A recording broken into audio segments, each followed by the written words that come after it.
My name's Steve Feltham, full-time hunter of the Loch Ness Monster, and you're listening to the Unbelievers podcast. Ghostly encounters, a terrifying and unexpected part of the human experience that has been documented throughout the ages, from first century Roman authors to the Gothic literature of the 18th century to our modern day, where real-life ghost stories are shared through books, films, social media, and sometimes basic cable television programming. Tonight, the Unbelievers podcast kicks off an all-new Spooktober to remember with 4 chilling and very real tales of harrowing hauntings and pulse-life poltergeistery from the very real people who have experienced them. So, it's time we asked ourselves, can silly named items of furniture harbor spirits? Do ghosts like rap battles? Are bathrooms safe for the living? Those answers and more are coming as we turn the dial to yet another Spectre-specific program. It's time for My Ghost Story. Right here in the program, we continue to learn to unlearn everything you know.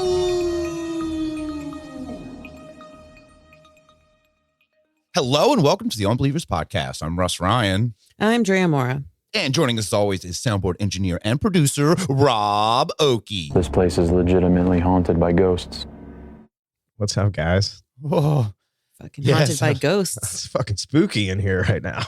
It's getting made it spooky, spooky. you guys. yes, we are here. It's finally Spooktober, right? This is great. This is what we've been waiting for. Been holding back on that. Yeah. It's that time of the year again, man. Finally. This is my favorite time of the year. I think this is all of our favorite time of the year. It is. It's the best time of the year. And I'm getting kind of bummed out because I'm realizing now that I'm going to be completely alone on Halloween night and like not even any trick-or-treaters.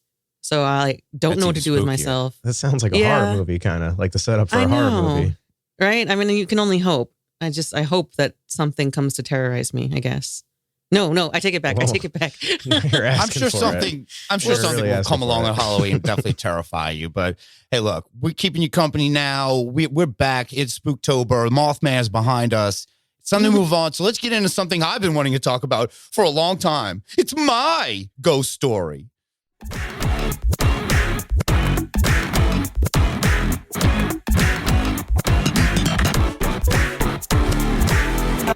Read my lips, but don't you dare reply, 'cause I am just a dinosaur, alive inside a screen.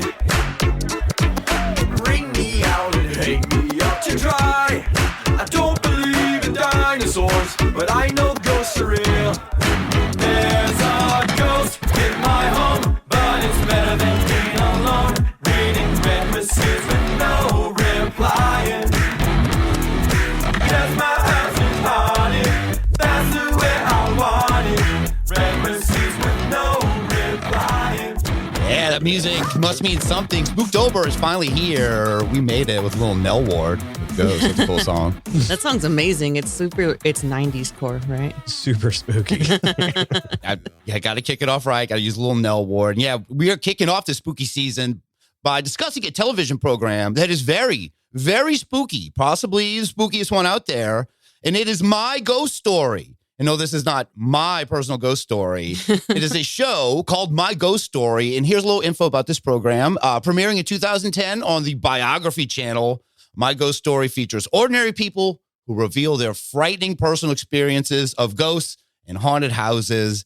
And this show is kind of really interesting in relation to a lot of the ghost shows that we talk about. The show has no host. It's just firsthand accounts of terrifying ghostly experiences, 6 of them per episode. And there is not any fluff in the show. Each segment, very concise, and which I think made it really fun to do an episode on. There are a lot of hauntings to choose from, and none of these are very famous at all. No, yeah, exactly. And there's such like ordinary people pulled off of the streets to do this. You can tell there's a lot of stories out there. There's a lot of shows like this out there. Well, instantly, I'm noticing you said 6 ghost stories per episode. The quota of ghosts per episode that's amazing. There's so many ghost stories out there. This is nuts. It's insane. I think that's what makes it so good because they jam pack a bunch of stories in there. It's not like the plethora that's already out there of like, these woods are haunted or all of those where they just seem super staged and acted. These people are doing their own dramatizations and reenactments too. So it's I've seen the show before. I've seen random episodes of it. And it's on one of those networks that the Biography Network, but it also gets kind of taken out to other those networks. All those networks are on branched Discovery out. Plus. Yeah, it's on Discovery. It shows up a bunch of different places. But yeah, it's very formulaic. There's 6 per episode. They're about 8 minutes a segment, and then boom, on to the next one. And look, I got to start off. I'm going to start off with the first one of these My Ghost stories that really, really stood out to me. And this is a haunting from Martinsville, Indiana. Let's hear now the spine-chilling tale of Mirror, Mirror on the Chifforobe. My ghost story began when I moved a family heirloom into my bedroom. My father gave me a chifforobe belonged to his aunt, so it belonged to my great aunt. It's probably about 150 to 200 years old. Most people wouldn't know what a chifforobe is. It's got the long mirror with the closet on one side and a dresser and a small mirror on the other side. When I first moved the chifforobe in, my son was just frantic because he had to have the mirror, the long mirror on the chifforobe covered. He was just adamant. And when I asked him why it had to be covered, he said the shadow people were going to come out and steal our souls.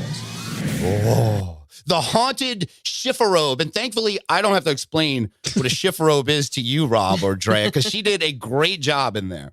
Yeah, I had wondered what a chifforobe was ever since I read To Kill a Mockingbird. And now I know. Now I can see it. You probably saw the look of confusion on my face when she said that. I was like, is this some sort of a robe? Is it like a scarf? I don't know. I had no idea. But then it's just a shelf with a mirror on it.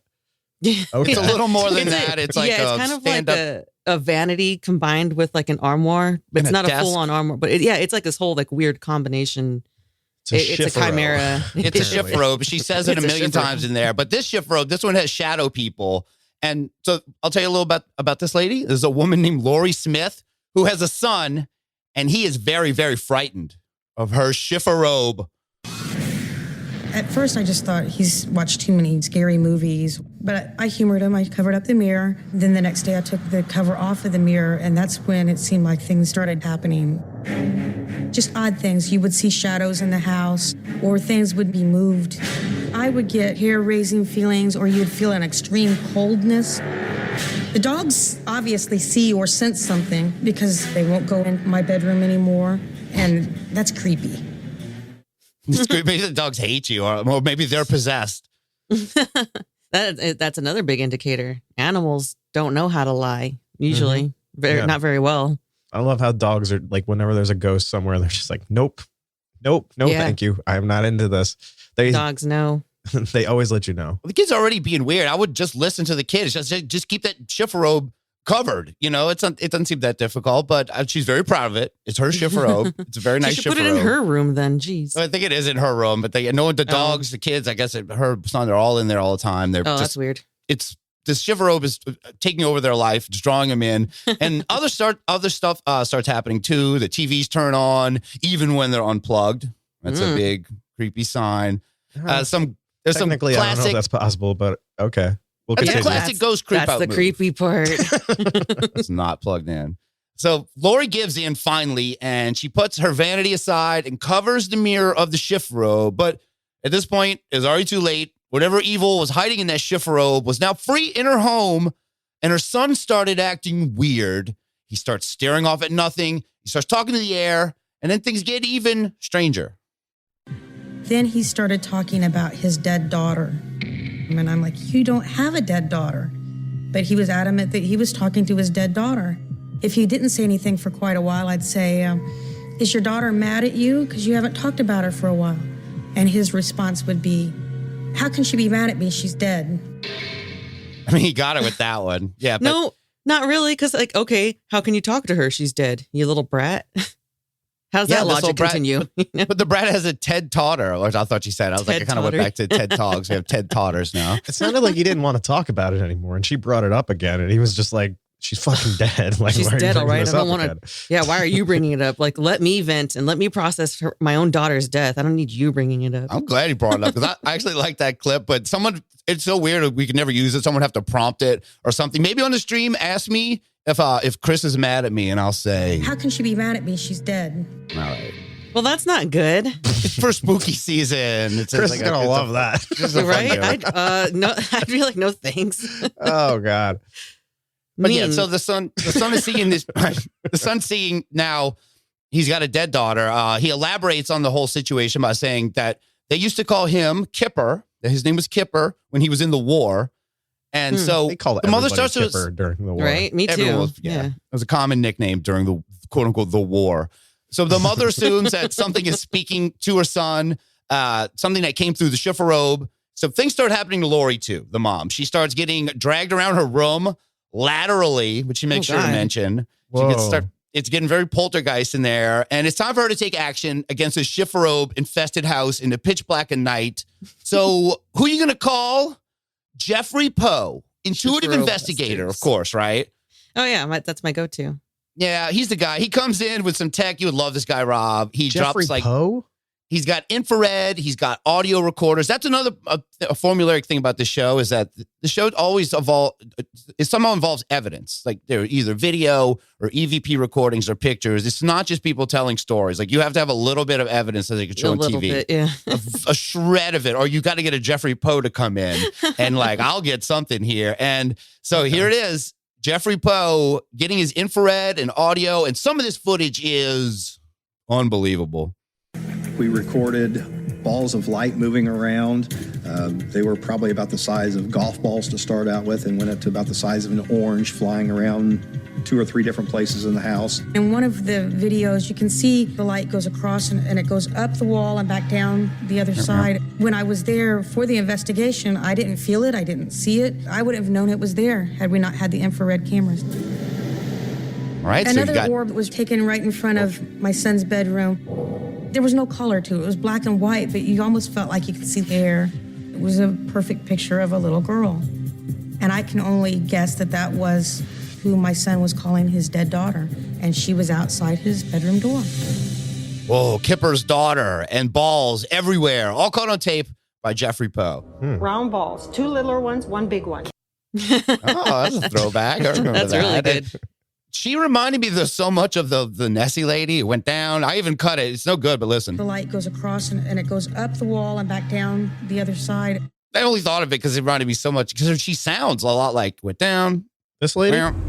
Like that. It went down, it went off like this. The light goes across and it goes up the wall and back down the other side. She doesn't sound anything like her. What are you talking Maybe about? not. She says down. She did say down as she well. did say she said the word down. That's true. All right, I get half points for that. Whatever. But yeah, so whatever. We got balls, dead daughters. These are things that would normally get us very excited. But I only have one thing on my mind, and I think you know what it is. Balls? It's no. 1, 2, and balls. It's that chifforobe. When Jeffrey came back to the bedroom, he was immediately drawn to the mirror on the chifforobe that my son had demanded I cover up. Mirrors can hold energy. They can see things that we don't see, other dimensions. They can see a dramatic incident and hold those thought patterns. As I looked in the mirror, I felt many entities, but the one main entity in the front was the one that was trying to control and get through the mirror to get to the family.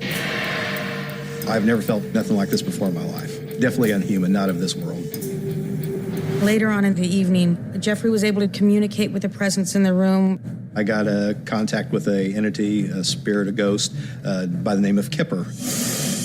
I bet my hair actually stood out on my head. It was like, oh my God, Kipper, that's who my son keeps talking about. And I had told Jeff nothing about Kipper or any of the information. I wanted him to determine it all on his own. Oh, he found Kipper. And yeah, she's into the paranormal investigator come up. She's not giving him any info to work on. Like, let's really test this Poe guy out. Yeah, that's the best way to do it. You know, you let somebody go in cold. Otherwise, they can just act. I like it. He stepped up. And yeah, but Kipper, man, that's going to be one of the weakest names for a paranormal entity. It's like, no wonder you live in a chifforobe. Your name's Kipper, the ghost. Man, it was a different time. Casper would kick his ass. I don't know, man. I wouldn't fuck with Kipper if I were you. Kipper sounds like, I don't know, he was on like the football team and he got all the ladies. Yeah, he's jacked, Kipper. I don't know. He's lost and he's got a dead daughter. He's going to be what's he doing in a chifforobe? Like, whatever. So Kipper died is what Jeffrey Poe comes up with. Kipper died. He's almost stuck on the property looking for his daughter, Lisa, according to Jeffrey Poe. But he's also a hero, this Kipper, because he is actually keeping a demon away, the real demon of the Schifferobe. Kiffer's like the guard. This was all realized by Jeffrey after gazing deeply into the Schifferobe. And after gathering all this evidence, which pointed to the evil presence inside the Schifferobe, Jeffrey gives Laura, or Laurie, his final assessment. I told her she needed to get rid of this mirror. It was definitely the porthole. Things were coming out, and this is what was definitely causing the problems in our house. It kind of makes me sad to think that the Schifferobe has to be destroyed or I have to get rid of it because it has been a family heirloom. Currently, she is saying that she has it covered, but I think she needs to totally get it out of her house or get rid of it in some other form. I didn't want to be afraid in my own house, but I think that there's still the possibility that at any point something could come back. Yeah, because you can't give it up. She cannot give up the Schifferobe. I think she thinks that maybe Jeffrey wants to steal the Schifferobe or someone wants to buy it out of her. She's like, it's total disregard for her son, knowing there's demons and kippers and all this stuff in there, but she cannot be separated from the Schifferobe. It's a family heirloom, so it's more important than my family's well-being. Like, I don't know, do something, like bless it or something. Like, do something. Put it in a storage unit. You don't have to get rid of it. You know what I mean? If you really love it that much and it's that big of a fucking deal, put it in a storage unit and lock it up. And it'll be the storage unit's problem. You can go visit it anytime you want. Yeah, go look at it whenever. Yeah. You know? If it's so scary that you have to go on national television on a ghost story, get a ghost hunter come in because you know this Schifferobe is causing trouble. And then he's like, you know what? I figured it out. You should maybe just get rid of the thing and your son will, stop being visited by his dead daughter and stuff like that. What a bitch. Yeah, she kind of is. It seems a little selfish. It seems like a little selfish. A little bit. Yeah, and I know I keep saying Schifferobe, but it is her fault. God, that's another reason she's a bitch. One more time, I swear to God. So hold on, I'll just get it out of my system. Let's hear this Schifferobe supercut that I made from this segment of my ghost story. My father gave me a Schifferobe. Most people wouldn't know what a Schifferobe is. Just move the Schifferobe in. On the Schifferobe, up on the Schifferobe again. On the Schifferobe that my son had demanded I cover up. The Schifferobe has to be destroyed. Schifferobe. Again, I dare you. I double dare you, motherfucker. Say Schifferobe. one more goddamn time. That's me. Schifferobe. She did it. She said it again. I'm not going to say it. I like it. Okay, I'm sorry. I had so much fun doing that I made another Pulp Fiction Schifferobe mashup. You guys want to hear it? Sure. All right, here we go. English, motherfucker. Do you speak it? Yes. Then you know what I'm saying. Yes. Describe what Schifferobe looks like. It's got the long mirror with the closet on one side and a dresser and a small mirror on the other side. Does he look like a bitch? However, he said the shadow people were going to come out and steal our souls. All right. So stupid. I love it. So that is the end of the tale of Mirror, Mirror on the Schifferobe. I think, Drea, do you have a My Ghost Story? Of course I do. Her ghost story. Yeah, I have his ghost story. Ooh. This is the story of Rick Brigham from Manor, Texas. And so they had a super clever name for this ghost story called Bad Mannered Demon. So Rick Brigham had set up security cameras in his home after it was broken into, because that's what you do. And while he was out of town that weekend after he set it up, one of his cameras caught something floating around in his living room. And it scared him so much that he had to send it to his friends and see what they thought of it. Whoa. So it's like Paranormal Activity or something. Yeah, except and I saw it. It wasn't really that scary. It's an orb, kind of just doing its thing. Like it goes up, it goes down. No, it just goes left and right. Drea's It goes across and it goes went up down, the wall and back down the off other like side. this. See, it's the same clip. We both hit different versions. It's the same thing. Yeah. I did. I baited you for that one. It wasn't that scary. It you know how I feel about most orbs on videos? There are some where it's definitely like, well, that's a really strange movement that it did, or it vanished. So it's like, okay, that's not an insect.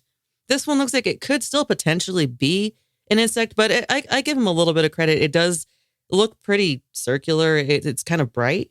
But anyway, yeah, he's so freaked out, he sends it to his friends. I sent the video off to a few friends, and one of my friends said there's a lady out of Houston that would like to come down and get a feel for what might be in there, what the object might be. I'm a sensitive. I have this ability to walk into a place and feel the energy that's there. She instantly had chills on her arm. I started feeling kind of sick, and I'm listening and trying to be attentive to him, but I'm getting sicker and sicker. I finally just told Rick I'd come back. I've never walked into a place where it made me want to just double over and get sick. I kind of felt bad because it sounds like Rick's place is maybe just really disgusting. I was about to say, Rick just sounds like a pig. Like, she walks in and just like is nauseous as fuck. She's like, I'm gonna fucking throw up. This place is disgusting. It's like, have you guys ever watched Hoarders? Like when when like the people who have to fix it first walk into the hoarder's house, it's a similar reaction. Oh man, like ghost hoarders, like all the stinky different poltergeists, all the ghost hoarders. Wow, imagine that. That's so fucked up. I love that idea. That concept. Yeah, that's called the Zach Baggins show. That's a Zach Baggins Museum live cam. He's a ghost hoarder. He's just Zach getting Baggins. Every haunted possible item in one place. He totally is a ghost hoarder. Yeah, dude, it's just like, I got so many bad flashbacks when you mentioned hoarders because it's just, that disgustingness. It's disgusting. It's almost as disgusting as the way that this lady felt in this place. As Rick's house. But allegedly, maybe this guy's place is nice. Maybe it's just a ghost that is getting her that sick, right? I mean, you'd like to think so. I did have to clip that. I was so tempted to get a soundboard clip of, the lady from Houston who wanted to get a feel, but that's just juvenile. I didn't do it. I just got this one instead. It made me want to just double over and get sick. And I feel like I'm going to be using that one a lot in the future. Maybe not this episode, but I'm going to keep that one in my pocket. That's the most polite way to say, I was like, I'm going to puke my guts out. I was like, I'm really going to hurt. I was like, no. It made me want to just double over and get sick. She couldn't think of any other words than I'm going to get sick. Let's get sick. She's doubling over. She's tripled over at this point. She tripled over, yeah. Anyway, I'm sure Rick got his place all cleaned up and ready for the next time that Deborah came over. The second time I went back, same thing happened and had to leave. That's when I knew that whatever this was, it was making sure that I knew that it didn't want me there. It seems to be drawn more to Deborah than the rest of us. I thought, why is it picking on me? I got to thinking, well, I'm the only one that's able to pick up on it. And I'm the one that's telling everybody there is something here and it's not good. This one gave me reason to pause and go, do I really want to do this? Yeah, I did. Yeah, she did. This is starting to sound more and more like her own, like she has her own personal issues going on. She just happened to be called into this guy's house to look at his door cam orb that's floating around. She's like, I'm totally over sick. I'm having a lot of problems here. Yeah. It's like she just realized that she's the main character of the story. Exactly. I didn't notice it the first time watching it, but yeah, once I was, actually clipping it, I'm like, yeah, she totally takes over the spotlight. The story's like barely about Rick. She does way more narrating than he does. It's probably, I would be fine with it if I was Rick because really all the bad shit ends up happening to her. And it took her 3 separate visits until she was able to stay without wanting to throw up. Damn. I guess Rick he finally cleaned up the place, who knows. So she brings over a friend with her this other evening to Rick's place, and they start at the perimeter of the property. They just want to go and see what's up. She sees some dark shadow like blocking out the trees and starts snapping pictures. And one of them, I'll say, does have some pretty strange, like misty, swirly things on it. It doesn't look like fog. It doesn't even look like smoke because it's so, the way it curls around, it is weird. But she's, I don't know. She says it's a demon. Maybe. It does look like those kind of images of that. Yeah, I'll back that up. A lot of the evidence on this ghost show, like they're okay. They do have some pretty decent orbs and this kind of thing, which makes it really worth it. Where it is just a weird mist, like smoke and weird shapes. It's like this doesn't look like something you would naturally see with your eyes ever in these images. It's like the ghost was like a vape contest or something. Yeah, because it's like you could see a formation and everything, and it moves. The thing that bothers me is when they end up saying like, oh, you can clearly see this face of a demon. Like, no, just leave it at the mist. Like, that's weird enough on its own. It does not, to me, look like a demon, but whatever. I guess whatever it was didn't like having its picture taken, because once they go inside the house, some real bad stuff. Don't you dare take a picture of me. Yeah, like, excuse me. I look terrible right now. Let me get in your face, but don't you dare take a picture. Let me put on my period clothes before you take any pictures of me. At least. Jeez. Yeah, so I guess she pissed it off because once they get inside the house, some real bad stuff happens to her. I had just started walking through Rick's living room, and I got about halfway when I got this stinging sensation down my back. I felt like I was on fire. My friend grabbed me and starts yelling at whatever it was and pulled me outside. They pulled her shirt up, and she had these marks all the way down her back. They looked like 3 large red claw marks. Whatever it is really doesn't like her. I need to know how to deal with this. So I decided to take the picture that I caught of this demonic thing to a priest. He looked at it and he goes, "Oh my, that's a demon. And you have no business doing this." No business doing this, Deborah. Wow. So she's getting straight up poltergeist attack. She's getting the 3 claw marks on the back. I've seen this. And yeah, the image they show, it almost looks like exactly what you saw in Poltergeist when the investigators were there, the scratching of the back. But it's one of those things. Do you think that it looked like not human fingers? It could have been human. She could have done it before she got there. Yeah, there's always that thing. There's always this one pattern where like it goes down, but then it goes off to the side. You know, where you could tell almost which hand it would have done it because you have to pull your arm back towards the you. direction that it goes down. Yeah, and then it kind of in. Now, this is something that you see often. Ghosts float and they're like, woo. You see this often on Ghost Adventures. And I have seen it on a few other shows. This is something that people say happens to them when they're in really haunted places or places where there's a demon. It's the, you know, isn't it is it the marking of the Trinity or the mocking of the Trinity? I forget what it is. Mocking. Yeah. It's a marking and a mocking. Yeah, exactly. I was going to say, well, it's kind of both. It's a little bit of both. I only really believe them, and I'm only spooked by these instances when it's like straight down, like there's straight marks and they're bleeding. You know, if it's just red raised, it's like, yeah, you easily could have done that yourself, dude. And you couldn't bother to draw blood. So, you know, I don't know. This one, I want to believe her, but I don't really know. All I know is that her friend really fucking stepped up. I had to get a soundboard clip of her. Yeah. They didn't let her say the word ass on the television show, but you get the idea. I'll kick your ass. Yeah. So next time you want to threaten somebody, just threaten to kick their ass. Was she talking to the ghost? She was going to kick the ghost's ass? You know, this is some great evidence they brought. They filmed themselves in the house and everything, and her friend was there, and she starts getting into it, and the friend, she does. Wow. Okay. See, I love it when people get tough with the ghosts and like they get real. Because remember this guy? You don't tell me I am. This is you, Elise. So sometimes you gotta tell the ghost. You gotta, stand your ground, put your chest out a little bit. Yeah. Not like the I guess the bravado that fucking Zach has and everything. Oh, that's true. He is the king of that. I mean, he's the next level of that. For oh sure. man, I can't wait to get into one of these for Patreon. There was a really good one I saw recently, and I hope we will tackle it. But he has gotten even more brazen as the years go on. But I mean, this chick, she's like genuine about it, like she saw her friend getting hurt, and she was like, "Fuck you, get out of here," Yeah. And then I thought they were going to get a little bit more, I don't know, help, support from the priest other than this fucking soundboard clip. Yeah, wait, hold on. What was that whole priest thing? Yeah, when the priest is just like, "Oh my, that's a demon." Oh my. And that crazy chanting in the background. Yeah. I love that he recognized it. And he was just like, God damn. I've seen this guy. Yeah. He's been giving us problems for a while. And it does not look like a demon, you guys. It doesn't look anything like it. He's seen a lot of these things. So he can spot it from a mile away. Maybe he's the demon.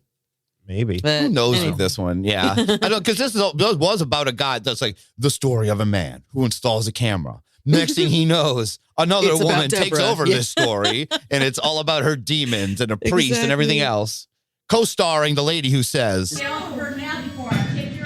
it's every horror movie, every ghost movie or haunting movie, because eventually they bring the priest in. That's always something that does happen. Since The Exorcist, that's been a staple of these movies. Well, maybe they should have brought the priest with them, but they didn't. And then so more bad shit happened like this. I never put much thought into what it could do to me. I raised parakeets, and after coming back from Rick's house, I went to feed the birds, and one of my parakeets was hung. It was hanging from a lampshade that had little tassels. I had to cut the bird down. I didn't connect it with Rick's place. I just thought, oh, this is a terrible accident. I was very upset. So I had gotten another parakeet to replace the one that was hung. Oh, no. And when I came back the second time, there was another parakeet hung. The next morning, I felt like something wasn't right. So I went back. And when I got there, all hell was breaking loose. What the fuck is this story? Our birds' heads are falling off.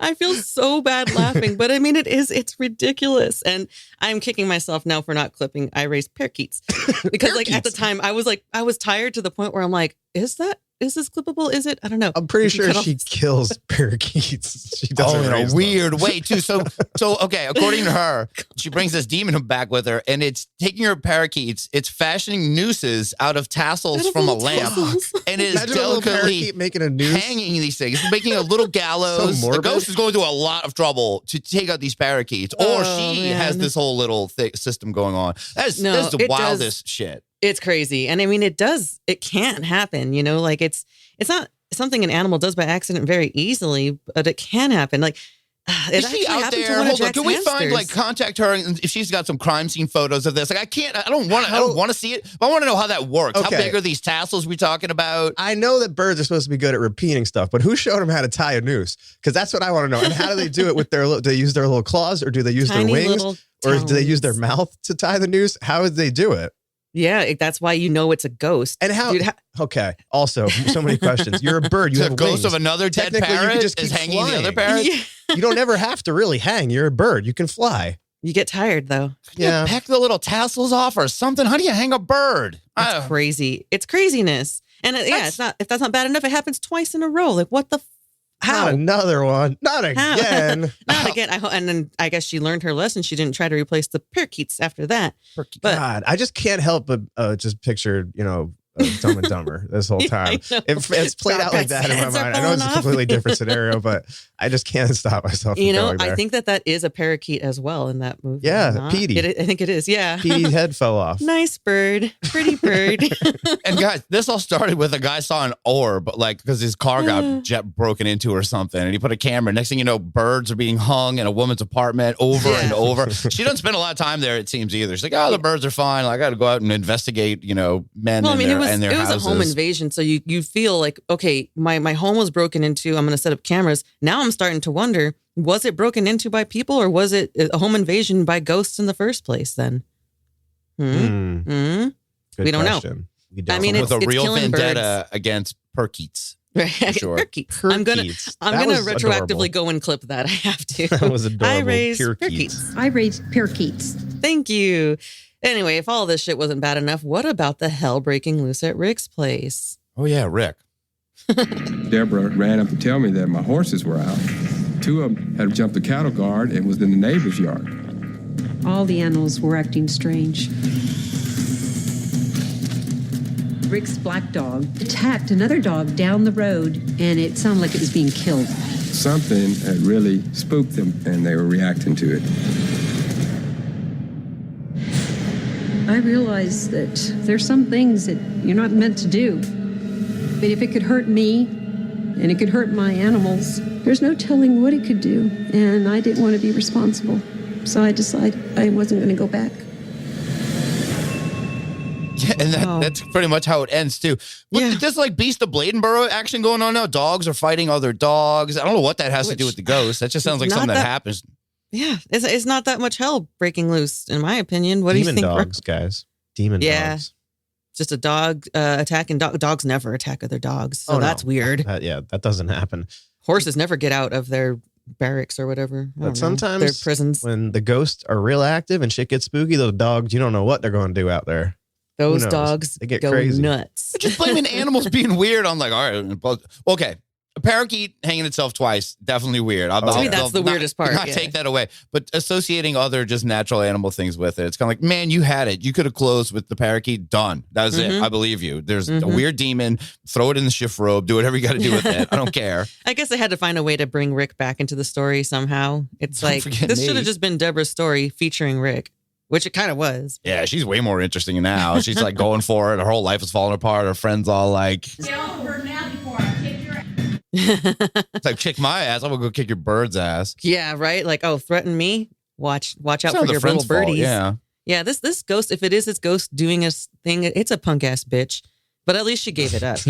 Like, at least she's like, all right, fine. You fucked with my birds. It's a weak body count too, man. We had a weak named ghost lives in a shift robe. We got a ghost that it killed 2 parakeets. Well, I mean, that's a big deal, though. You don't want it. Anything that goes and just kills animals. I'm like, oh, okay. Yeah, you're a bitch. That would make me. Yeah, right. That would make me double down and get sick. I mean, double down and totally just want to actually get rid of it, vanquish it because it killed the birds. But she's like, oh, no. Okay, never mind. You're good. I'm fine. You're good. She gave it up. I still want to see those crime scene photos, but all right. Well, the epilogue text read, although Rick says the attacks have stopped for now, he still feels an evil presence lurking in the shadows, ready to strike the next unsuspecting victim. All right, the next unsuspecting victim being the next paranormal investigator that goes to his house, and then all kind of weird stuff starts happening. Yeah, I don't know what evil presence. Good luck, Rick. Keep your place clean. Wow, what a dark resolution there. It's Spooktober. It's dark. Yeah, I'm gonna throw the ball back to you. Maybe I'll try to lighten it up a little bit because there's so many of these to choose from, really good ones. But I would be remiss if I didn't cover this one. The Unbelievers would riot if I didn't cover this next story, titled "Restless Restroom." My name is Lance Dunlap. My ghost story started when my wife and I went out to eat at Hurricane Patty's. I live in Indianapolis with my wife. We decided we were going to go down to St. Augustine, Florida on vacation. After a day of sightseeing, we headed out to Hurricane Patty's. Maybe 3/4 of the way through the meal, I felt the need to go to the restroom. As I approached the restroom, I definitely felt that there was somebody watching me. And it was kind of a heavy presence pressing down on my mind that was very odd. As I approached the restroom, it got significantly worse, and I began to feel emotions that I don't think were coming from me. My logical aspect of me is trying to dismiss this as this is not real, this isn't something you're feeling, there's no reason to feel this. As I got into the restroom, it got so strong that it was not something I could shake off anymore. It became overpowering. Oh, man. Okay, a lot like Lance Dunlap. There was a lot to unpack here. So you got this guy, Lance, and his wife. They're eating in St. Augustine's at Hurricane Patty's. And out of nowhere, 3/4 of the way through the meal, Lance needs to use it. And he's having a very hard time getting this done. There's a lot of emotions wrapped up in this particular movement. I don't know if either of you experienced anything like this. Sometimes I get emotional, if it's particularly, I don't know. It's sad sometimes, you have to go to the bathroom so hard, it just makes you cry. Well, once he mentioned that he had to run to the bathroom, I just kept thinking that he really had to go to the bathroom. That he probably just had to take a shit. Like when you start to get that feeling, like the way he described that feeling. Yes. I know that feeling, and it sounded like, Be throwing up and filling my pants. Also, his bladder could have been busted. That could have been option too. But I'm starting to think he might have regretted, I don't know, those Buccaneer nacho appetizers or whatever they're eating at Hurricane Patty's. I did not. Hurricane Patty's in St. Augustine. He's like a 400-pound taxi driver named Patty. He's having the most emotional movement. There's so many emotions going at bathroom. Like so much is going on. He's from Indianapolis. He's not used to being out in Florida and beaching it up and probably Bahama Mamas, whatever he's doing out there. But let's return now to Lance and his truly harrowing experience in the restless restroom. The feeling I had was a lot like I was waiting for someone to come back from a trip that had been gone for a long time. The feeling was a sadness of giving up hope that that loved one was ever going to return. The feeling was so strong that I began to cry. Poor Lance. He feels like he's partying with an old friend, according to him. I think you're right. I think he just has not taken a shit in a while, and he is crying in the restless restroom. Very, very emotional. Yeah. No, he just sounds like he's like poetically writing about. He can't taking a let shit. go. Yes. Yeah. I know he should have just stuck with his hurricane crab dip. It's like, everything is just so temporary in this world. Can we hold on to a moment of anything of the great, But for real though, like those emotions that he's describing are very intense emotions to just suddenly feel out of nowhere. That is very weird. Especially in a bathroom. Yeah. And I feel like, and he's at Hurricane Patty's. Like I bar, picture that's like a restaurant. Margaritaville kind of vibe going on there. There's bands playing. It There looks are. like There's it. I'm it's a looking at it huge right now. place. It's a Florida, It's a just weird place best to have a day paranormal drunk experience. place. Yeah, he's got a lot going on. He's not used to this. He's from Indianapolis. He's from a different world. Oh, they don't have ghosts there. Yeah. Well, they don't have Hurricane Patty's there. Is what I'm implying. But as far as this being Lance's My Ghost story, that is it. Then this is him. This is him wrapping up the tale of the terrifying toilet. Well, shit. I asked our server if she had had any unusual experiences at the restaurant. She had told me that when closing down, they had other experiences. And she point blank told me that unless there was a dire need, she wouldn't go anywhere near the restroom because it scared her. When the server had told me her experiences, then that was pretty much it for us. We're like, okay, well, let's get our bill and get out. Well, I mean, what was he gonna do? Go to the bathroom again? Eat more food? That's what get the check and go, my man. That's usually how it goes. I guess it scared him enough that they didn't want to order any more drinks or anything. And I think that is silly. I love that the waitress is like, I'm scared of the bathroom. I don't go in that bathroom, which is honestly, it's like a lot of like New York City bar bathrooms. To work there. Being a server, working at a bar restaurant, you're scared of the bathroom. You're like not wanting to pee at work. That's a big problem. She's like, unless it's a dire need. It's like, I'll just go by the dumpster. I mean, it's fine. Every time it's a dire need. I don't know about you guys, but there ain't no bathroom like my bathroom. Like, got to go home sometimes. You got to use your bathroom. Sometimes you don't want to use the bathroom at work. That's all I'm saying. Nah, I don't give a shit. This is Hurricane Actually, Patty. you do, I think. No, I give several shits. I don't Yeah, care. you do. Well, we were talking a little bit about this server. Now we get to hear from the server. There's a woman named Melissa Drake who was very candid about the unusual activity surrounding this restless restroom. She claims that customers often hear the sounds of a woman sobbing in the restroom. The cooks have seen figures entering the restroom after closing time. They see them out of the corner of their eyes going in there. That's so fucked up. They were listening when I was in the bathroom. Yeah, right? No, they're not high at all. Cooks don't get high. Just want you to know. They're totally fine. And then they hear the sound of the stall slamming when no one's in there. And then server Melissa shares this. My big moment came one late night. I was standing up at our front tea station, and out of the corner of my eye, I seen it looked like a lady in a long white dress walk by me. I turned around and looked to see who just walked in the door. Do I need to get the menus? And nobody's there. There was nobody in the bar section, nobody in my dining room. We decided to put up some cameras and come in after hours just to see if we could get anything on camera. We had set up our stationary cameras in the kitchen and made sure that we turned off all of our breakers. There was no fans, no breezes. Everything was closed up nice and tight. And on the camera, we got our parchment paper that we put in our baskets for fries, and that started blowing and flickering. It was very unusual because we knew that nothing was turned on. There was nothing blowing. No fans, no breezes. Got it. Thank you, Melissa. I love the initiative of the wait staff in the kitchen. They got to do some home cooking ghost investigation, and they caught parchment paper. The same parchment paper they use for their French fry baskets. It's flapping around. There's no breezes, no fans, nothing.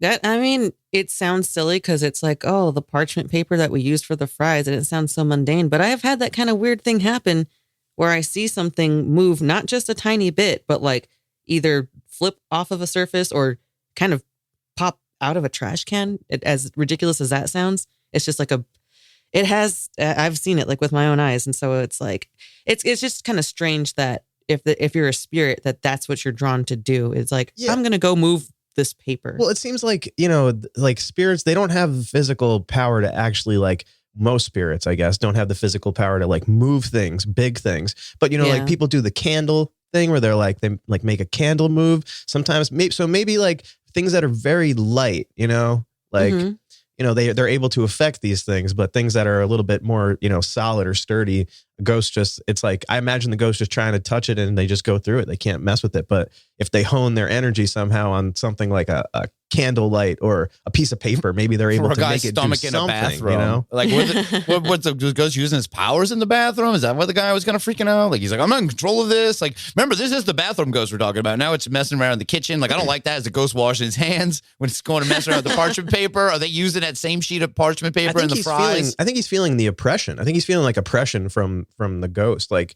that's why he's feeling these emotions and stuff. He's like feeling the ghost's emotions. That's what it sounds like, really, is what's happening here.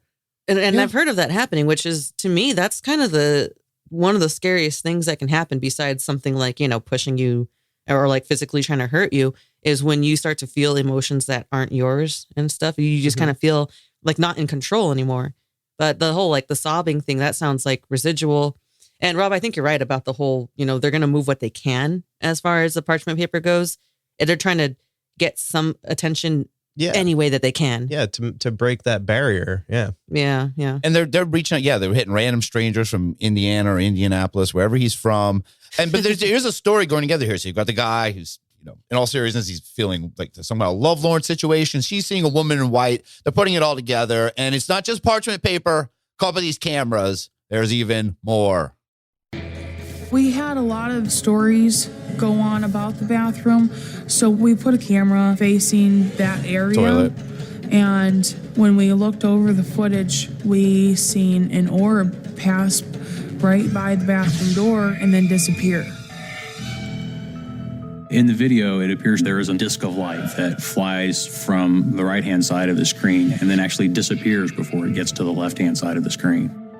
Seeing that bathroom door really put me right back in towards walking to the restroom and beginning that experience all over again. Gave me the goose pimples. Hit me way harder than I ever would have expected it to. There is a history that area has been a shipbuilding enterprise for a long time. Maybe there really was someone who lost a loved one that went off on a vessel and just never came back, which would kind of tie into my feelings of giving up hope that, at this point, they're just never going to come back and I'm stuck alone. He is very into this lovelorn story. He doesn't appear to have any previous experience as a medium or anything about like that. He's like got a whole story crafted. Man, somebody went on a boat, left a long time ago, and it was a shipbuilding factory. Shipbuilding? I really thought I heard that when she said it. Just because I'm thinking about the bathroom. What would a shipbuilding factory It'd be this bathroom, this restless restroom. It's a bathroom. They build the shit, of course. And look, I am curious about these cams, though, they set up. Like, man, they could probably get some good evidence, and they could probably pull in a few bucks if they had a restless restroom live cam. Man, Nessie's got a cam. Moss Man's got a cam. Why not the bathroom at Hurricane Patty's? We can watch it on the stream. I don't know. I don't see think orbs. Oh, Russ, really? You're going to get put on a list, dude. Breaking multiple policies, honestly. I'm not setting Twitch's these policy, cams up. YouTube's policy. You're breaking the restaurant's policies. Yeah, but you're wanting, you thought of it. You're thinking about putting FDA cameras policies. in the bathroom. I want to see ghosts and rods and balls flying around. Yeah, of course you do. We know. We are well aware. Fine. That's all I have for the restless restroom. Lance hasn't returned yet, even though he says he wants to. He wants to go back one day. His wife's like, we're not going on vacation in the same place, but he wants to go back. And Melissa is still. Man. Come on. Melissa's still frightened. But as long as it isn't harming her customers, Melissa says, I'm fine with it. As long as it's not harming people, which is funny because Lance seemed to have a lot of emotional damage from this experience. He's so into it, but whatever. He got on TV. Yeah, I think he's okay. The last girl, her fucking TV. Parakeets got hung. Okay, he's better now. He's making out pretty good here. He got sad in the bathroom, and they put a camera in there to make sure no one gets sad in there again. And the end. It's time for our final My Ghost story for today. Please, Drea. Yeah, and it's a good thing that all he did was get sad in a bathroom and not get sick in the bathroom. Because that could have gone a lot worse. And I think things could want to just double over and get sick.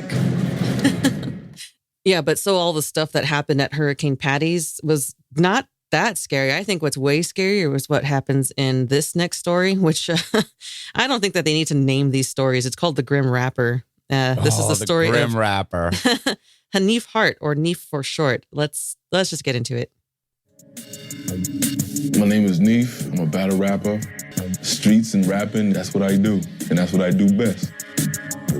In my old neighborhood, it was just a lot of drugs in the area. It wasn't really a good place for me to start raising my kids. We ended up coming to Norwich. Moving in, everything was fine. The kids were happy. They were happy with their school. Me and my girl were, things were okay. There was really no problems in our family. But as time went on, things were starting to go a little off track. Things started to get negative and more negative. And with that negative energy, the more bad things are starting to happen in my household. We're in the living room, and the fireplace would just go on and off, on and off, on and off. There was an instance where I had left the house, and my fiance was home with the children, and the fireplace just blew into flames. We ended up calling the fire department. They came, and they couldn't understand why the fireplace just blew into flames. They said it came from inside the wall. It had nothing to do with the fireplace. Oh my God, you guys. The fire is coming from inside the wall. The fire is inside the wall, Neef. Yeah, the call is coming from inside the fire.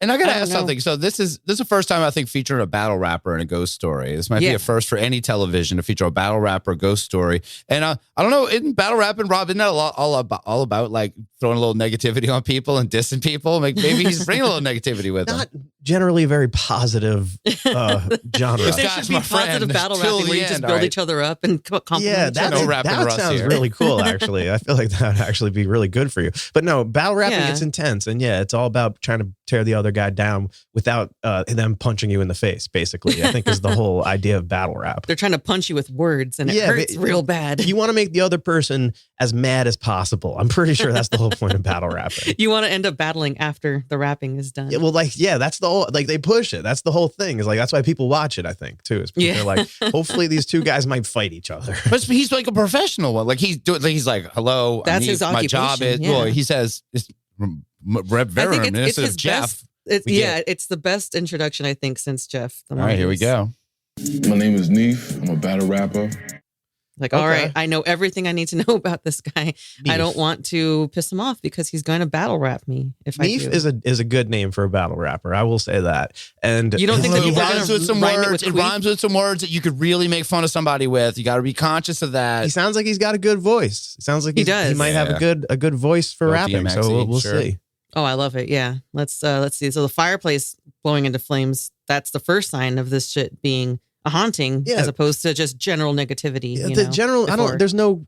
There's nothing paranormal going on here. So far, it just sounds like he has a rough relationship at home with his wife, and the fireplace. The fireplace is shooting out of the walls, Rob. It's not like fireplace related. That could be explained by firefighters didn't know how to explain it. Well, they're firefighters. They're trying to big time the fire department because they're used to fighting fires. They're not fire explainers. If they were fire explainers, then I would. Oh, they're not like arson detectives. You have to get an arson detective out or arson something. battlers, sure. I'm just saying, if it's a gas fireplace and it's going on and off, they usually have a remote and it's IR signal. I know I sound like a total. This is 10 years ago. Hold on, this is old show. Sense. They did not have that yet. They did. It was in the later 2000s. It was like 2007. How much money are you making battle rapping that you've got a high tech fireplace in your crib? We don't know what his wife does. Good. Maybe he's good at it. All right. I'm not trying to besmirch Neef. He just takes their money afterwards because he hurts them so badly. They pay him to stop battle rapping them. Yeah. He probably is really good at it. I mean, probably. If he's got an electric fireplace, then he definitely. We never said that. He just. Well, Rob, if that wasn't enough for you, if that wasn't paranormal enough for you, things do get worse. Their ceiling fan explodes in the parents' bedroom and colored lights show up after that. Did they get the inspector to come look at everything in the house before they moved in? Because that's very important. Anybody moving into a new apartment or new house, make sure you have someone come and look at the electric. Make sure, because otherwise, how much does that cost, Rob? It should be included, okay? Whoa! Don't count out. Don't if you're count gonna out. Buy a house, I guess. I don't know. Don't count out other jilted battle rappers that he might have torched at some point who are coming in and sabotaging his own home. It's a dangerous profession. Yeah, that is true. That is pretty true. It is. It's one of the most dangerous occupations you could have. Don't battle rap sensitive Sam. He sucks. Sensitive Sam. He takes it very personally. All right, go on. So a ceiling fan explodes. Colored lights show up. Their kids scream after that, and he runs in and sees like a shadow figure standing over his kids. Like he saw it after the kids were screaming. Okay. So he's like, he's like, all right, some weird stuff is happening. So he talks with his cousin about it, and he's like, dude, I want to move out of here, like blah, blah, blah. And his cousin recommends he get in touch with a friend of his named Sal, who happens to be a paranormal investigator. By the time Sal came around, we were already leaving. Mama already trying to forget this. When I showed up, they got out of the car and I saw Neef for the first time. And I said, you want to come inside with me and show me where and what happened in this place? He looked down at me and said, I said, hell nah. I ain't going in there. I finally got rid of this thing and you want me to go in there again? It's not going to happen. Well, he finally agreed. We went in. He was genuinely unnerved. There was an uneasiness in the house. You felt like somebody was watching you. He was looking around like he didn't know which way it was coming, but he knew something was coming. After about 5 minutes, he said, I'm out of here. I'll wait for you outside. I'm a big guy. I walk the streets with no problem. Do I look over my shoulder? I don't need to, because whoever's behind me doesn't want to be behind me. But when it comes to something that I can't fight or get off of me, what can I do? I'm useless. I might as well be a child. All right. How am I supposed to fight a ghost? Yeah, right. I just want to get these 2 sound clips out of the way. The first 2 of those, like, don't want to go in the house clips. He looked down at me and said, No way, but I like this one better where he says, I said, hell nah. I ain't going in there. Very enthused. And I love how he's like, it ain't going to happen. And then, I got him to go in. Hell no. That's Right what I would after. say too. If you asked me to go in that house, I'd say hell no. Sal manages to get Neef back into the house to help him, give him some direction, at least in the investigation. Because, I mean, look, if you're so freaked out that you got to call somebody to the house, to check it out, you better call Sal. Usually, that's a good, better call Sal. You can't just like expect them to like, just, no, you go in there and check it out. Like it'll be haunted enough. Hell nah. I ain't going in there. Right? Yeah. So would Sal be like, if he didn't know what he's getting himself into. Like usually you accompany the person in, right? And tell them what's going on, show them the trouble spots. I love like how Sal's like, all right, so I'm going to go into this house right now and I'm going to go see what's going on. And he was just like, fuck that. He was being a straight OG and he was like, hell no, my dog. I cannot go in there. Like the way he was like, the white guys. I prohibit myself from entering the domicile. So he actually does manage to get him in there, even though poor Neef feels useless like a child. I'm useless. I might as well be a child. I love that clip. I don't know why. I do too, because like if you do see what he looks like, he is a big guy. He's not big like fat, but he's tall and like, he's definitely somebody you wouldn't want to mess with. And he looks like he can handle his shit. And so for somebody like him to feel like that, like a child, I mean, I felt really bad for him. I'm like, dude, he must have been really fucking shook up by this thing. He's like, what do you do when you can't see what it is and everything, but thank goodness Sal is there to go in and everything. And I mean, Neef leaves after like 5 minutes. He showed him the spots and was like, all right, I'm out. Peace. And Sal does his thing, records audio, takes pictures, and then goes home to review everything. And what he found was remarkable. I noticed that there was some interesting images in the windows. So I zoomed in and this image just exploded out of the picture of what looks to me like a demon. I understood then why Neef was so scared. When I saw the face in the window, it was just bringing back bad memories. When I went back and listened to the audio, it said, I'll be honest, my mouth dropped. That was the first time I was threatened by a spirit. What did it say? Whoa. So they found, right. I guess, what did he say? He was studying pictures of the windows of the house. I've done this myself. I've actually taken pictures of windows in house, like supposedly haunted houses and seen images like this, but they've immediately determined again from a picture, it's a demon. Which again, looks very much like absolutely nothing in my opinion. It could be some foliage outside. It could be some shadows. All you can really see in this picture is texture. There's no like form in it to me. Though. Could be a demon though also. Yeah. Cut out a Ted Danson or something. You don't know these kind of things. I mean, it could be, whatever you want to convince yourself is there. Sure, you could see it. That's the pareidolia thing or however you pronounce it. But as you guys heard, there are EVPs, and I think we can make a small little game of this and see if you guys can actually make out what the EVPs are saying. Oh God, please! I hope you know what they are, because hearing them, I'm still like, what? All right, so let's here's start the with first, EVP 1. Why not? Yeah. All right, here's the first EVP, the first NEEF EVP, number 1. Here we go. Yeah, play it a couple times because I think you might play it again.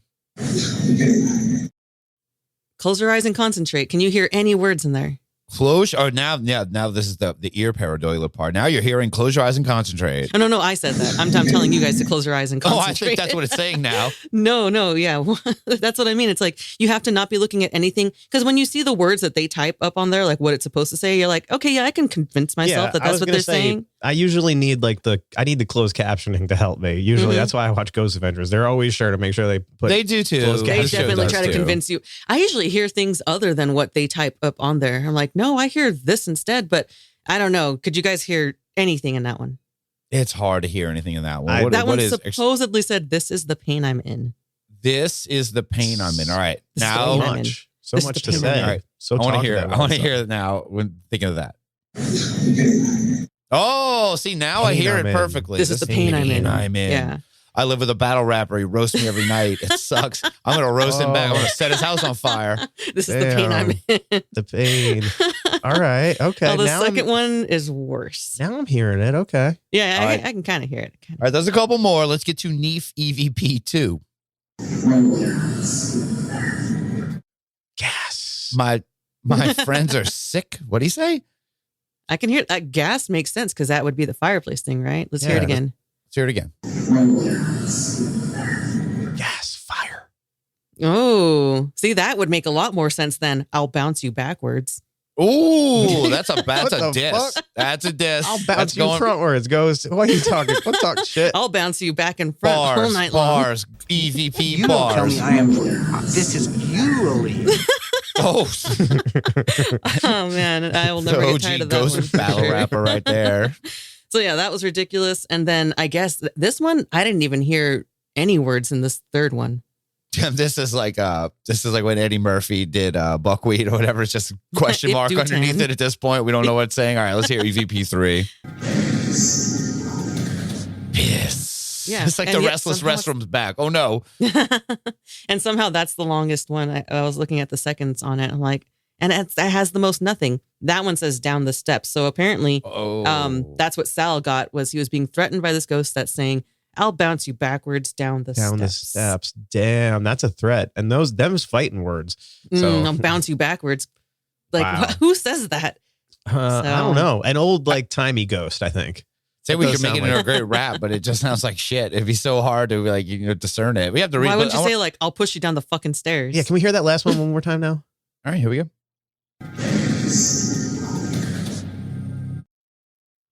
I don't know. Now, again, I will say that it definitely, they caught something. There was some kind of, whispering stuff that wasn't there when they were present there. So it's creepy. I just don't like when people jump to these conclusions and say definitively, "Oh, this is definitely what it said," when it sounds nothing like it. Just leave it at, there was definitely something there. Yeah, don't be like a parakeet and jump to any conclusions. Don't jump off any castles over there, man. And this is another weird one. They always seem to just everyone is normal people who just happen to pull a paranormal investigator just out of their ass, out of a hat. They're like, "Oh, you should talk to Sal." And Sal comes over, and all of a sudden he gets this great evidence. It happens in every story where they reach out to people, and that's what this is. Yeah, Sal's not even his real name, dude. I found out just because of the captions that his name is Michael. But I think his last name is Salerno, so he takes his name from that. Hey, yo, your name is Michael, but we calling you Sally. I'm about to have a battle rap with him. I'm about to bounce you backwards, Pally. So that's pretty much the end of that story. Neef never entered the house again. And the epilogue text at this one says, because of Sal's work, Neef and his family are now living happily in their new home, demon-free. And I don't think that's right, because I think it's thanks to, Neef moving his family to a new home with no demons, that they're living happily in a new home with no demons. This was one of the only stories where they actually follow through with what was said. He was gone before Sal even got there. He was like, I'm leaving anyway. I don't care. He's the only sensible one in this. That Schifferobe is probably here till this day, just sitting there. That lady has like a whole backyard. I just can't bear to get rid of it. It was a family heirloom, and I just love it so much. Heart if it's just we full get of rid dead of the parakeets Schifferobe. at this point. And a Schifferobe full of dead parakeets that'll bounce you backwards. That would be the best. And make you cry in a bathroom, I guess. So Sal that's didn't it. do shit though. Yeah, But that's it, Done right? with That's our that. final My Ghost That's it. story for this evening. This is a great show. I love it. And I want to say there is one, there is way more of these, but there's one really particularly messed up one that I will do on a bonus episode this month. I promise you that. It's too. I want you to handle that one. I don't want to touch that one. It's too hot for Unbelievers, but I will get on It's it. more messed up than suicidal parakeets. I already started you got cutting it. It's a something great else one. up your sleeve? What No, else? there's so many good ones in there. It's. I mean, okay. When you talk about it like that, when you say more messed up than dead parakeets hanging themselves, I guess. No, That's a hard act to it is. top. I will say it is. It's more. Wow, messed we're up. really teasing them for the Patreon now. It involves You better balls get that too, which is Patreon. going to be great. It involves You'll look forward to it. balls. Yes. But sticking with this, so we got to have a poll for this week. I think the poll should be, what's the scariest My Ghost story? Is it the Schifferobe? Is it Hurricane Patty's? Is it Neef the Battle Rapper? Or is it the dead parakeets? Just or other. So just go to unbelieverspodcast.com to vote, and let's get out of here. And please do not let this song influence your voting on the poll. Please, please. I need everybody right now to close their eyes. All right, close them. No peeking. And visualize the Schifferobe. Sons of large mine. You already know what this shit is, man. Bust that Schifferobe, man.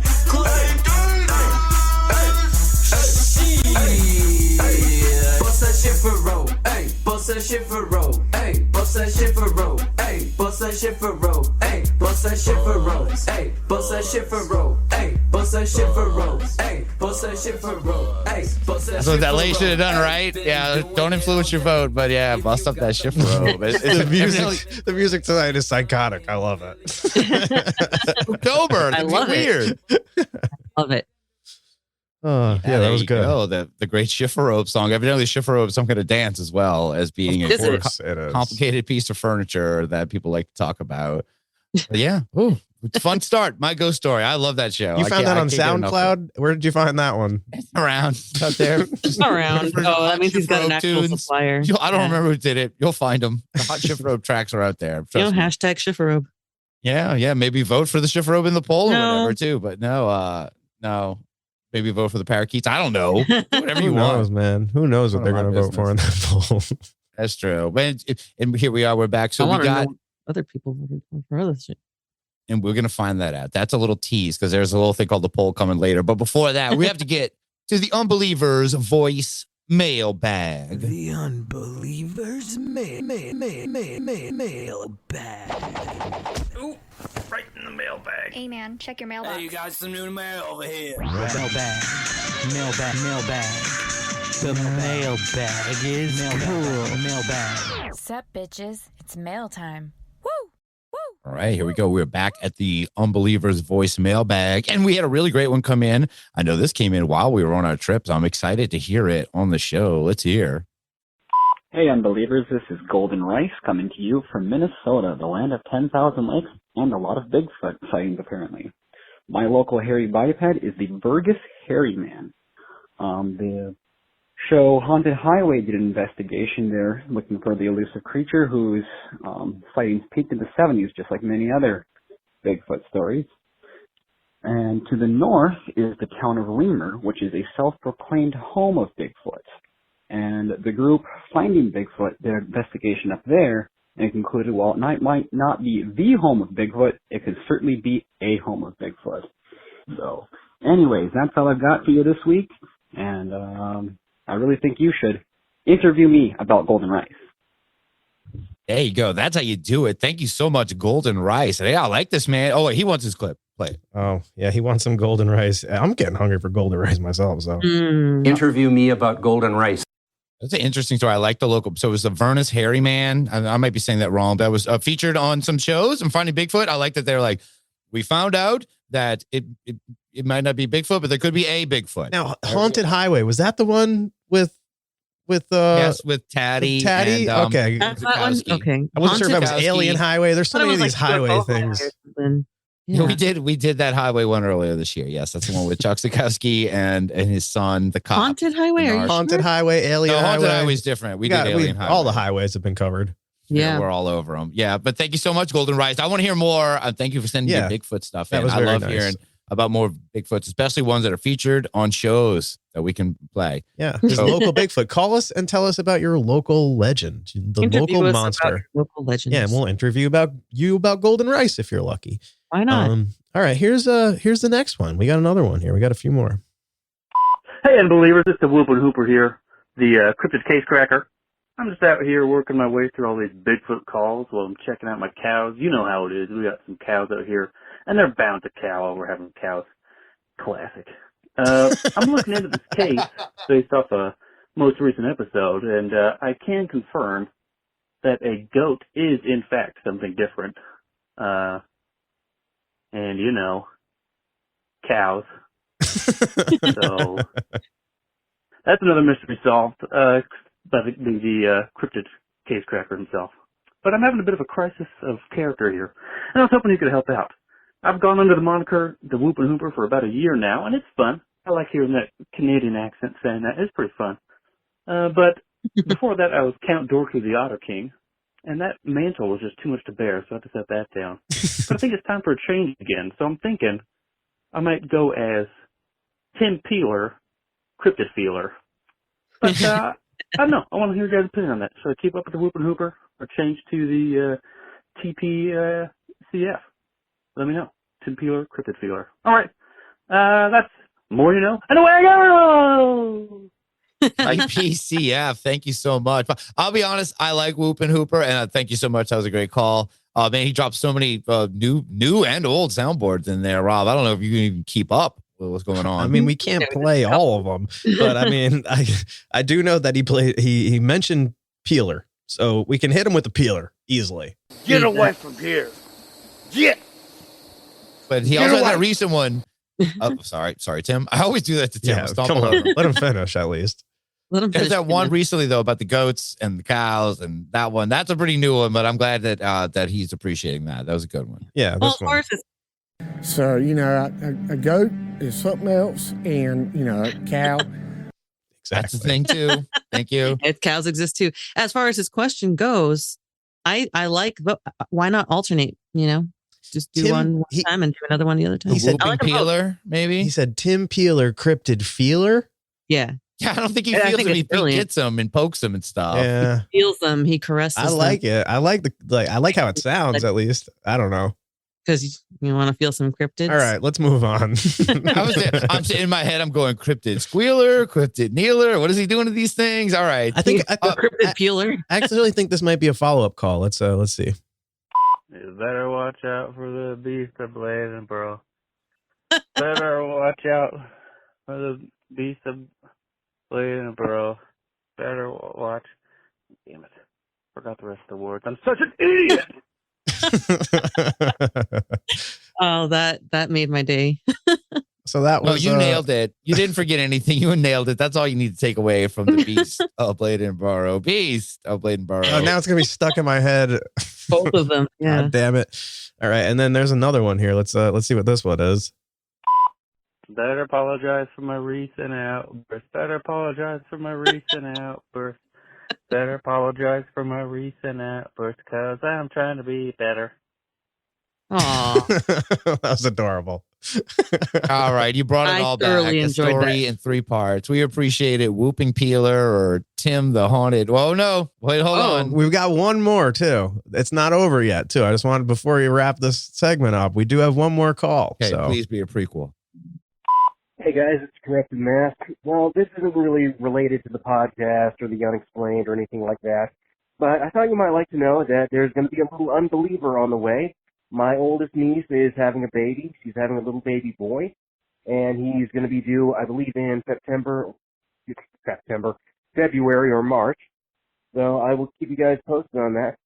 So enjoy the show and have a great day. Bye. Awesome, man. Oh, Thanks congrats. you. And congratulations, Corrupted Mass. You're going to have a new little, do you say nephew? They don't know what it is quite He yet, said right? his niece is having a baby, so I guess that'd make him like a great uncle. Second uncle once removed or something like that. Oh First yeah, uncle yeah, once the removed. That's what it is. Either way, I like that he's already planning on indoctrinating this child into the Unbelievers community. He's going to force this baby to listen to the podcast, which is what we need for the baby. Yeah, I really wish, honestly, I think more people should force their babies to listen to our podcast. We need a fresh army, you guys. This baby is going to be sending in voicemails to Alex when he runs this show eventually, Right? 10 years from now. Oh my which is gonna God. happen. How amazing would that be? Unbelievers podcast, the next generation. Oh crap! Wow. We're already on Gen 2. It's just going to keep degenerating and degenerating. Oh, well, that's how it works. You got to be have the amazing. next generation after Right. ours. I mean, Absolutely. see what happens. And thanks to everyone for chiming in. Yeah, I don't know. We always try to make some goofy requests, but just call us and tell us whatever. You know that. We love Unbelievers voicemail. We love you guys. And that's it for the Unbelievers Week of Force. Unbelievers voice spooky mailbag. The Unbelievers mailbag. Ooh, right in the mailbag. Hey man, check your mailbox. Hey, you got some new mail over here. Mailbag. The mailbag is cool. Mailbag. Sup, bitches? It's mail time. Maybe that's the request for our next mailbag is for give us some spooky stuff because our next episode we're recording together will be the Halloween episode where we will bring it'll be our great Halloween themed episodes. So send us some spooky voicemails. Be spooky on our voicemail. Actual spooky. Yeah, try to scare us. Tell ghost stories or just jump scare us. Yeah, Talk even if it's just a really good, boo! even if it's just a really good creepypasta that you wrote. And if it's longer than a voicemail, feel free to go traditional and send us an email. Unbelieverspodcast@gmail.com. Rob fanfic. It can be anything. Oh my God, fanfic with the three of us doing Horror something would be fanfic. fun. I love when they did that on Unbelievable Podcast back in the day. If someone wants to write a fanfic, listen, that'd be kind of fun to read. A lot of characters to play with. Go for it. Yeah, we appreciate that. But we got one more thing for tonight. Drea, what's that? Fucking poll results.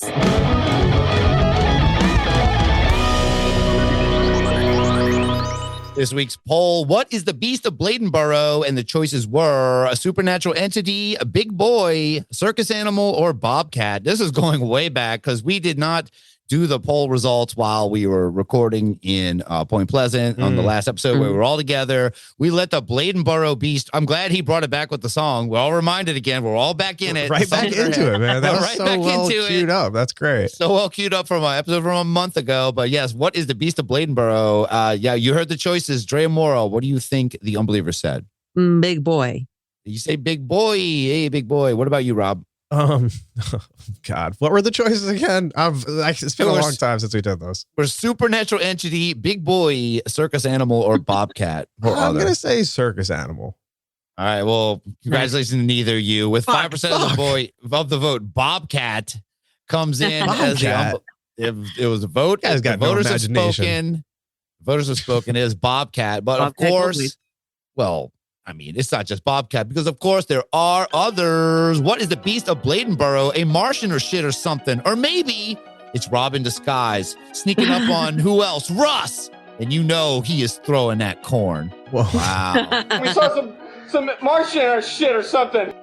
I would never sneak up on you, Russ. I would never throw. They didn't sign off either, though. I don't know. I gotta watch my back. All right. Thank you so much. All right, we got what is the beast of Bladenboro? It wasn't a big boy. It was Andre 3000. Signed Dr. Pebble Sprinkles. Pebble Sprinkles, not people. Pebbles. He's got outcast jokes. He's making outcast jokes. I out get here. it. I like it. All right. Yes. Come on out here, big boys. We're waiting for you. Thank you, Dr. Pebble Sprinkles. What is the beast of Bladenboro? A beast? A beast, you say? Bladenboro wrecked my guts. Signed, Genitals. Thank you, Genitals. My. Wrecked her guts. Wow. That beast. Saucy. Sexual. Ay. Rob's like, wow. Oh, big boy. What is the beast of Bladenboro? A fart-sucking horse? Monster? Signed, the Wombat Preservationist. Did he say fart sucking? I think he did. And I You might be thinking, horse? Monster? All right, give me a second, because I also think he is referencing our new friend.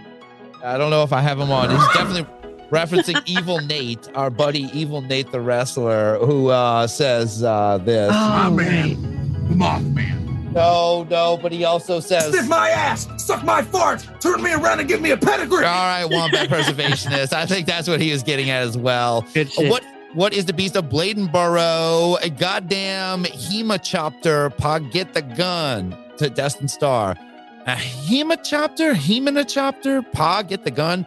Thank you, Destin Star. I'm a little confused. I am too. What is the beast of Bladenborough? Oh boy, I believe it's Bigfoot's biggest bush bro. The beast is the best brute in the bloody business, bub. Signed, Mike Richardson. Oh. Wow. Nice He's a lot of bee action. Tried to tongue tie me. Wasn't happening. All right, we'll hit him with a bush. I got a Here little is bush. Sasquatch peeking out from behind a bush. I know he said bush at some point, so. I know Rob's like, I just heard Bush. Yeah, I heard bush and I stopped listening. I knew I was getting there. I knew I was getting there. And I think Mike Richardson wanted a clean cut of me saying that first song he's doing. But thank you, Mike Richardson. What is the beast of Bladenborough? A blood-sucking cat?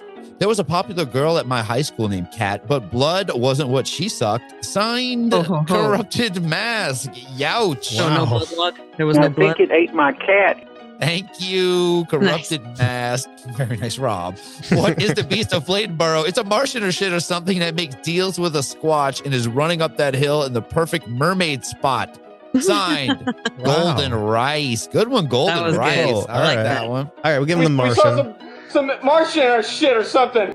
Oh, you got to give him the run up that hill. Oh, the mermaid spot. Oh, man. all Okay. of them. So many deep cuts in this one, but yeah. Okay, so here's... Maybe a woman. No, I don't think so. Yeah. All right. Thank you so much to the guy who wants to be... Interview me about Golden Rice. Thank you, Golden Rice. What is the beast of Bladenborough? One of them cats I isn't trying to lick. Signed, Bradley. I don't know why I like that one a lot. Okay. Thank you, Bradley. What is the beast of Bladenborough? My neighbor Jeff's calico that got into his HGH supply. Oh, you didn't sign off. Damn it. Who could maybe call you Jeff's neighbor or something? Theory, Who knows? though. What is the beast of jointed Bladenborough? Yeah, it could be. Getting into the HGH. That's a big boy. That's a beast. What is the beast of Bladenborough? George Norrie in a mascot costume giving out rough and tumble hand jobs. Signed. Whoa. Signed Rococo style. Whoa. Blasphemy. Oh, that's getting my vote for now. I think you're in the lead. Rococo style. You may be the only person in the world who doesn't know that. That's actually very fitting. You're probably right. Thank you so much to the... What do they call Rococo it? style? The buildings? There were some buildings. Of the Rococo style that embellished the building. Great one. What is the beast of Bladenborough? A goat, OB thing, and cow. And you know how cows are about cow. Signed. That hurt to read. Let me try that again. A goat is OB thing and cow. And you know how cows are about cows. Signed, left-handed buckle grabber. Thank you, left-handed buckle grabber. People love the cows. We went out to check the cows. We had some cows that were about to calve. The goat one, too, is now part of this. There become one. So, a goat is something else, and, a cow. Thank you so much to the guy who is always... I remember gripping my belt buckle with my left hand, I think it was. That guy's turned into George Norrie to me. Okay, I've heard too much. I love it. What is the beast of Bladenborough? I have the top secret information. The beast of Bladenborough is a sheep, and I'm no sheep guy, but I could pick up a sheep. Signed, Taylor. All right, that was a good one, Taylor. Love it. You wrote me in with that one. Pulling in some Will Smith, too. All these combos, man. Here we go. I know. Putting you to work. I have the top secret information. I just can't share it. You don't think...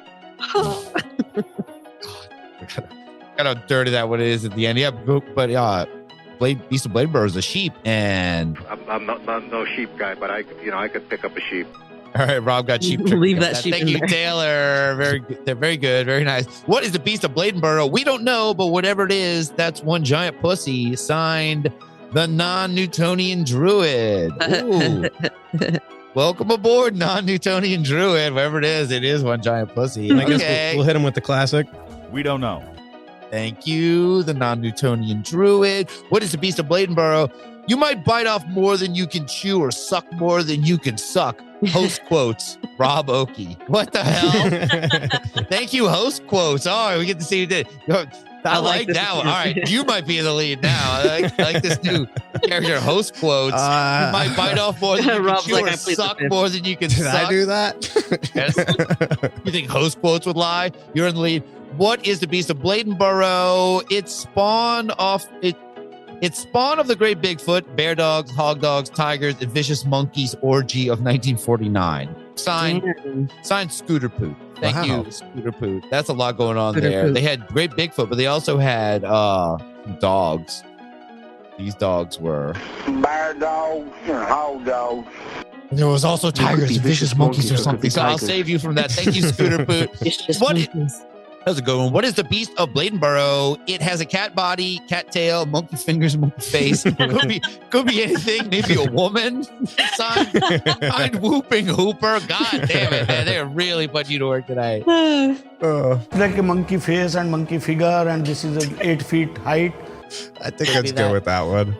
Cat body, cat tail, monkey fingers, got everything going on. Thank you, Whooping Hooper. We love it. What is the Beast of Bladenboro? Larry King voice. The Beast of Bladenboro was Mikhail Gorbachev, R.I.P. Mikhail Gorbachev, whatever, however. Michael Dukakis, George Bush, Mikhail Gorbachev. R.I.P. Signed Tumat. Thank you, Tumat. What is the Beast of Bladenboro? Doesn't matter. You know goats or something else. Most important, the cows who are cows about to cow. Signed. Everybody loves the cows this week. Signed Hose B. That's the final one in this. So many good ones. Check the cows. We had some cows that were about to calve. This is a hard one. There was so many good ones. I'm going to throw it out there already. I already like host quotes with you might bite off more than you can chew or suck more than you can suck. But there's some other good ones in there. Man, there's some really good ones in there. I really enjoy Rococo style with George Norrie as a mascot costume giving out rough and tumble hand jobs. Drea, what did you like? That one. That's yours. You like that? That's my highlight. That's the one I'm picking. Yeah. All right. How about you, Rob? There's so many to choose from. You want to read any back? No, I mean, this week it stood out to me pretty hard. Whooping Hooper brought it with that one with the monkey, all the cat parts, but then a monkey face, and then maybe it's a woman. I love it. It was like all over the place. It's so good. But then the narcissistic side of me really wants to go with the host quotes. Wants to rob because I'm proud of that moment for some weird reason. I'm proud of you, Rob. Yeah, so I don't know. I'm torn between those two, Russ.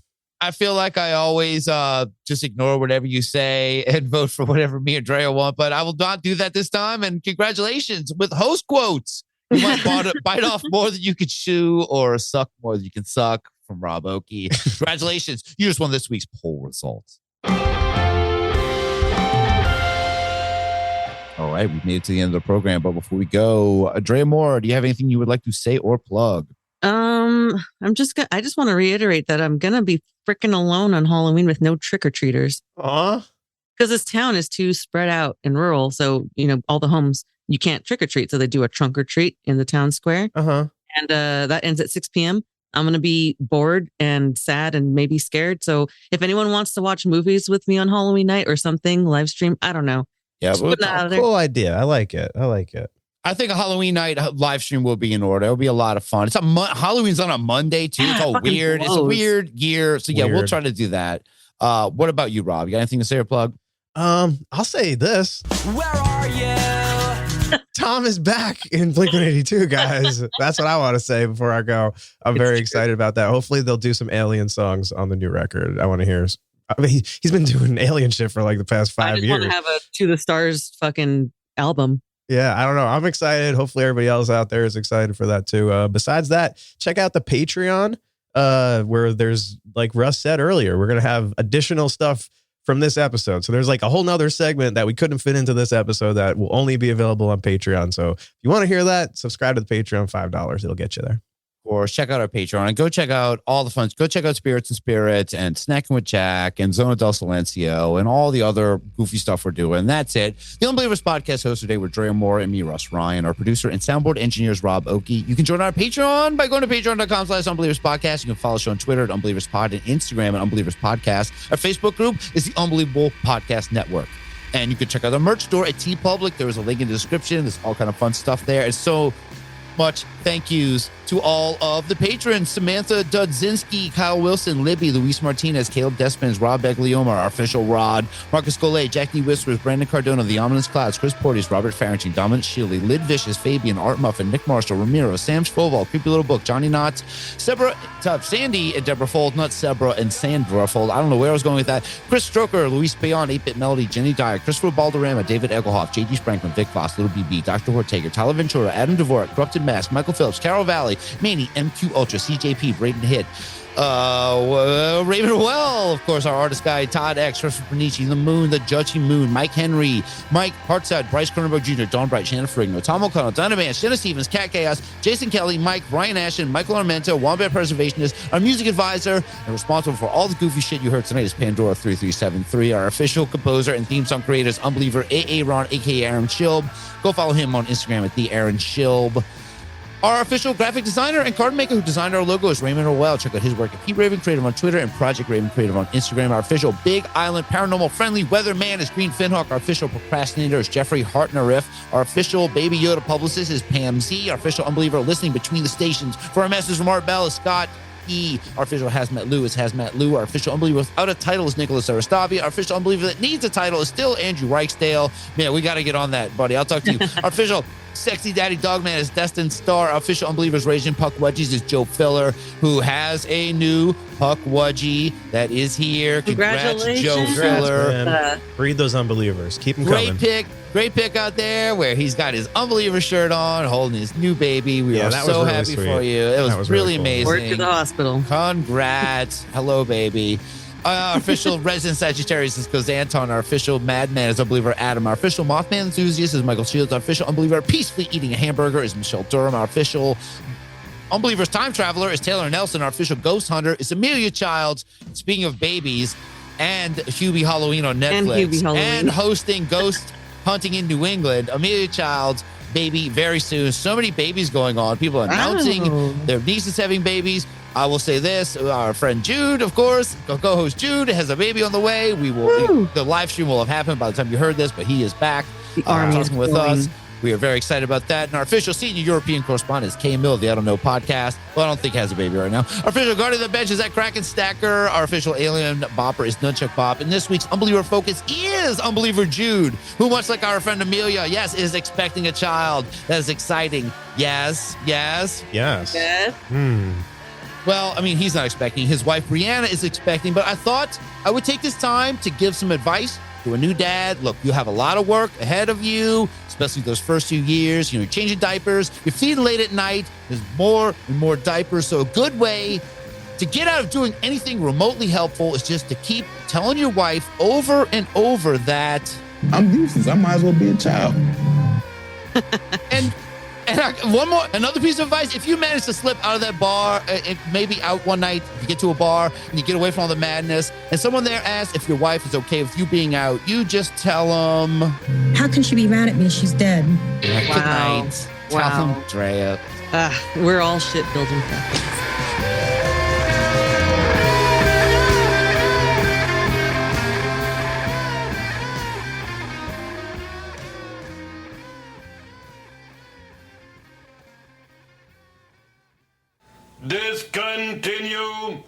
Discontinue.